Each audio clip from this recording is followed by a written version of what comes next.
Well, good morning. We're going into Isaiah chapter 41. We'll read, first of all, the first 7 verses. Be silent before me, you islands. Let the nations renew their strength.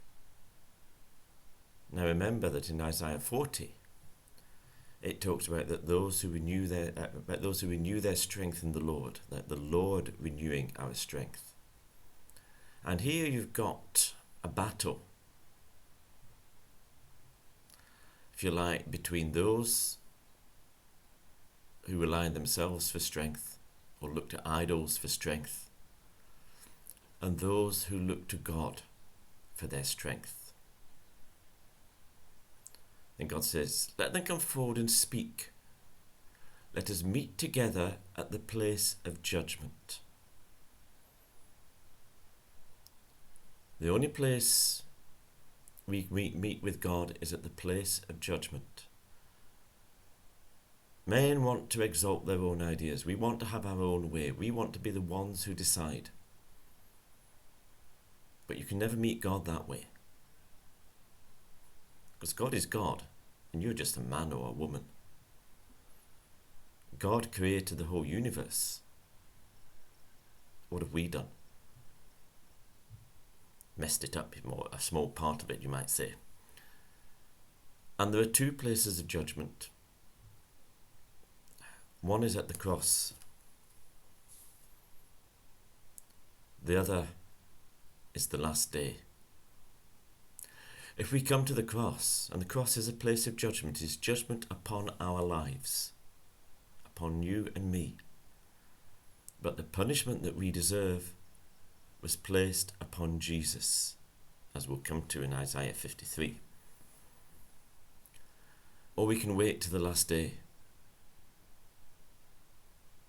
and then the punishment that we deserve will be placed upon us. Far better to go to the place of judgment now, where Jesus takes the punishment and does far more than that, gives us new life. And then God says, who stirred up one from the east, calling him in righteousness to his service? This is referring to Cyrus, who would come and defeat the Babylonian Empire. The Babylonian Empire had been supreme for many years, and Israel was in captivity, or much of Israel was in captivity in Babylon. But Cyrus would come and he would set them free. He would defeat Babylon, and the Israelites would be allowed to go home. He hands nations over to him and subdues kings before him. He turns them to dust with his sword, to wind-blown chaff with his bow. He pursues them and moves on unscathed, by a path his feet have not travelled before. Who has done this and carried it through, calling forth the generations from the beginning? I, the Lord, with the first of them and with the last, I am he. If you look at the events which went on, you could write them as a historian. And obviously, no doubt many people have done that. And if you're a good historian, history will be true. But behind it all is God.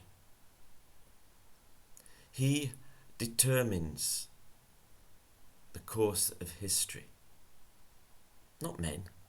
God determines the course of history. Now we've still got responsibility. Doesn't absolve, oh, God decreed this, therefore I have no responsibility for what I do. That is nonsense. Don't try and get away with that. It won't work. And God wants his people, look, you need to know who's really in charge. You need to know who is God and who is not. The islands have seen it in fear. The ends of the earth tremble. They approach and come forward and help each other and say to their companions, be strong. So there's unity. What is it? This is a response to Cyrus. There's unity. That sounds good. We're all in favour of unity. But what are they united in? Look at verse 7. The metal worker encourages the goldsmith, and the one who smooths with the hammer spurs on the one who strikes the anvil. One says of the welding, "It is good." The other nails down the idol, so it will not topple.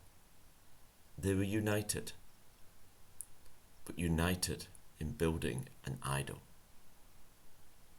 And we need to watch movements which we find going around in our day, no doubt other movements in days to come, and there could be an appeal to them. But what are they doing? They are building another idol.